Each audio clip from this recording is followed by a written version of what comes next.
నేటి సమావేశానికి విచ్చేసిన మాజీ ముఖ్యమంత్రి వర్యులు తెలుగుదేశం పార్టీ జాతీయ అధ్యక్షులు గౌరవనీయులు నారా చంద్రబాబు నాయుడు గారికి,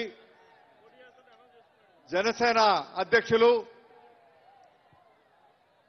మీ అందరి ప్రీతమ నాయకులు శ్రీ పవన్ కళ్యాణ్ గారికి, వేదిక అలంకరించినటువంటి పెద్దలకు, ఇక్కడ విచ్చేసినటువంటి సోదరులారా సోదరిమణులారా, తెలుగుదేశం జనసేన నాయకులకు కార్యకర్తలకు అందరికీ కూడా నా హృదయపూర్వక అభినందనలు. ఈరోజు రాష్ట్రంలో ఒక బ్రిటిష్ పరిపాలన గుర్తుకొచ్చే విధంగా పరిపాలన జరుగుతూ ఉంది. ఏ రకంగా అయితే దేశాన్ని విభజించి పరిపాలించారో ఈ రోజు ఈ రాష్ట్రంలో కూడా అటువంటి దుష్ట పరిపాలన, ఒక దోపిడీ పరిపాలన జరుగుతూ ఉంది. ఈ రోజు ఈ పొత్తు, తెలుగుదేశం జనసేన పొత్తు చారిత్రక అవసరం. ఇది ఈ రోజు ఈ పొత్తు చూస్తా ఉంటే గుండెల్లో రైళ్లు పరిగెడతా ఉన్నాయి. ఈరోజు నిస్వార్థ బుద్ధితో ఈ రాష్ట్ర అభివృద్ధి, ఈ ప్రజల అభివృద్ధి ధ్యేయంగా పనిచేస్తున్నటువంటి పవన్ కళ్యాణ్ గారు, పరిపాలన అనుభవం ఉండి, సుదీర్ఘమైనటువంటి అనుభవం ఉండి, ఒక మంచి పరిపాలనవేత్తగా ఈ రాష్ట్రాన్ని ముందుకు తీసుకెళ్లినటువంటి చంద్రబాబు నాయుడు గారు, వీళ్ళిద్దరు కలయిక చూస్తా ఉంటే ఆ రోజు మహాభారత యుద్ధంలో, కురుక్షేత్ర సంగ్రామంలో కృష్ణార్జునులు ఏ రకంగా అయితే కురుక్షేత్ర యుద్ధాన్ని చేశారో, ఆ దుర్యోధనుణ్ణి పూర్తిగా నిర్మూలించారో, ఇప్పుడు జరగబోతున్నటువంటి మహా సంగ్రామంలో కృష్ణార్జునులుగా ఈ రోజు పవన్ కళ్యాణ్ గారు, అదేవిధంగా చంద్రబాబు నాయుడు గారు రేపు జరగబోతున్నటువంటి ఎన్నికల సమరంలో విజయడంకా మోగించడం, మీ అందరి ఆశీస్సులతో విజయడంకా మోగిస్తారు. ఈ రోజు మన అందరం కూడా కలిసి పనిచేయాలి. ఈ రాష్ట్రం గురించి, రాష్ట్ర ప్రజల గురించి, రాష్ట్ర భవిష్యత్తు గురించి, రాష్ట్ర రైతుల గురించి, కార్మికుల గురించి, యువత గురించి, పరిశ్రమలు రావాలన్నా, మనకు కావాల్సినటువంటి పోలవరం ప్రాజెక్టు పూర్తి చేసుకోవాలన్నా, ఒక రాజధాని పూర్తి కావాలన్నా, అదేవిధంగా ఒక స్టీల్ ప్లాంట్ కాపాడుకోవాలన్నా, మీకు ఏదైతే ఉత్తరాంధ్ర సుజల సవంత్ కానీ రాష్ట్రంలో ఉన్నటువంటి అన్ని నీటిపారుదల ప్రాజెక్టులు పూర్తి కావాలంటే మళ్ళీ ఈ రెండు ద్వయం రావాల్సినటువంటి అవసరం ఎంతైనా ఉంది. మనం రాష్ట్రాన్ని కాపాడుకోవాల్సినటువంటి అవసరం ఉంది. ఈ రోజు ఈ పొత్తు వల్ల వారికి ఉపయోగం లేకపోవచ్చు, కానీ రాష్ట్ర ప్రజలకు ఈ పొత్తు ఎంతో అవసరం. రాష్ట్ర ప్రజలు కోరుకుంటా ఉన్నారు, మీ కార్యకర్తలు కోరుకుంటా ఉన్నారు, నాయకులు కోరుకుంటా ఉన్నారు. ఈ రకంగా ప్రజలు కోరుకుంటున్నటువంటి పొత్తు తప్పనిసరిగా విజయవంతంగా ముందుకు వెళ్తుంది. ఈ రోజు చూస్తా ఉంటే వీళ్ళు కలయిక త్రివేణి సంగమంలా ఉంది. ఓ గంగా యమునా సరస్వతి నదులు, గంగా యమునా నదులు ఇద్దరైతే మీకు అట్టడుగునున్నటువంటి సరస్వతి నదికి మరి కేంద్రంలో ఉన్నటువంటి బీజేపీకి కూడా వచ్చి కలిసినప్పుడే ఈ కేంద్రం నుంచి ఈ ప్రాజెక్టులు తీసుకురాగలిగే సత్తా ఉన్నటువంటి నాయకులు అధికారంలోకి రావాల్సిన అవసరం ఉంది.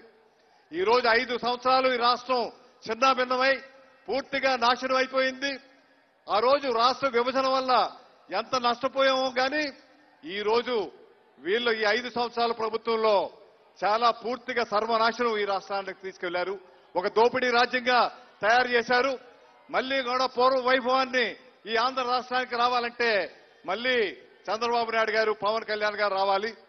ఆ రోజు మీకు మహాభారత సంగ్రామంలో పాండవులు మీకు ఎవరు కావాలని కృష్ణుడు అడిగితే, దుర్యోధనుడు అడిగితే, దుర్యోధనుడు నాకు 18 అక్షోణీల సైన్యం కావాలన్నారు. కానీ పాండవులు అడిగింది ఒక కృష్ణుడు నువ్వు ఉంటే చాలని అడిగారు. అదేవిధంగా చంద్రబాబు నాయుడు గారు, పవన్ కళ్యాణ్ మీరుంటే చాలు, నాకు ఈ రాష్ట్రాన్ని ముందుకు తీసుకెళ్లగలుగుతారని ఏ రకంగా అన్నారో ఈ ద్వయం ముందుకు వెళ్ళాలి. ఇది శాశ్వతంగా ముందుకు వెళ్లి రాష్ట్ర ప్రయోజనాలు కాపాడాల్సినటువంటి అవసరం ఉంది. అంతేకాకుండా ఇది శాశ్వతంగా ఈ పొత్తు ముందుకు వెళ్లాలంటే తర్వాత జరుగుతున్నటువంటి కింద స్థానిక సంస్థల్లో కూడా ఇదే పొత్తు కొనసాగాల్సినటువంటి అవసరం ఎంతైనా ఉంది. ఆ రకంగా పొత్తు కొనసాగినప్పుడే ఒకరికొకరు పనిచేసేటువంటి అవకాశం ఉంటుంది. ఒకరికొకరు ఎవరు కూడా ఎమ్మెల్యే స్థానాలు తక్కువ వచ్చాయి, లేదంటే ఎంపీ స్థానాలు తక్కువ వచ్చాయని అనుకోవాల్సినటువంటి అవసరం లేదు. ఎందుకంటే భవిష్యత్తులో వారు కూడా ఇద్దరు ఆలోచిస్తా ఉన్నారు.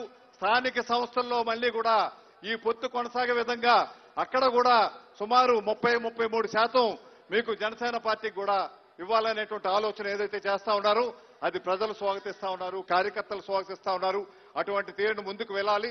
ఒక స్టీరింగ్ కమిటీలు వేసుకొని ఈ కార్యక్రమాలు ముందుకు తీసుకెళ్తారని, రేపు జరగబోయే సంగ్రామంలో మళ్లీ విజయకేతం మోగించే విధంగా ఈ జెండా పండుగ ముందుకు వెళ్లాలనేసి కోరుకుంటూ ఈ రోజు రాష్ట్ర పరిస్థితి చూసాం. ఒక్క అవకాశం అని చెప్పి ఎవరైనా ఒక్క అవకాశం అని చెప్పి ఓ విషం చొక్కేస్తాను, మీ ఒక్క చొక్కే కదా వేసుకుంటానంటే ఎవరైనా వేసుకుంటారో చెప్పండి. ఈ రోజు రాష్ట్ర పరిస్థితి కూడా అదే విధంగా ఉంది. ఈ రోజు రాష్ట్ర పరిస్థితులు మార్చాల్సినటువంటి అవసరం ఉంది కాబట్టి ఈ రోజు ఈ పొత్తును స్వాగతించి ఈ పొత్తును ముందుకు తీసుకెళ్లి మంచి మెజార్టీతో ఈ పార్టీ ప్రభుత్వాల్ని ఏర్పాటు చేసే విధంగా మీ అందరూ కూడా సహకరించండి. మన రాష్ట్రానికి కావాల్సినటువంటి అన్ని అభివృద్ధి కార్యక్రమాలు, అదేవిధంగా ముఖ్యంగా రాజధాని లేనటువంటి రాష్ట్రం ఏకైక రాష్ట్రం ఆంధ్ర రాష్ట్రం.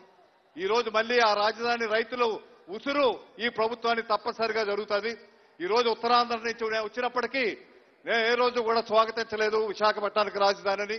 ఎందుకంటే అతనికి ఆ ఉద్దేశం ఉండుంటే ఆ రోజు శాసనసభలోనే చెప్పి ఉండాలి. కానీ ఆ రోజు శాసనసభలో ఈ రాజధానిని ఆమోదించి ఎన్నికలు అయిపోయాక ఈ రాష్ట్రాన్ని విభజించి పరిపాలించాలనేటువంటి ఆలోచనతోనే విశాఖపట్నంలో రాజధాని అనేసి చెప్పి ప్రజలను మోసగించే కార్యక్రమం చేస్తా ఉన్నారు. ఈయన మోసపోయే పరిస్థితిలో ప్రజలు ఎవరూ లేరు. అందరి తాలూకు ఆలోచన ఏకైక రాజధానిగా అమరావతి రాజధానిగా కొనసాగాల్సినటువంటి అవసరం ఉందని ప్రజలు గట్టిగా విశ్వసిస్తున్నారు.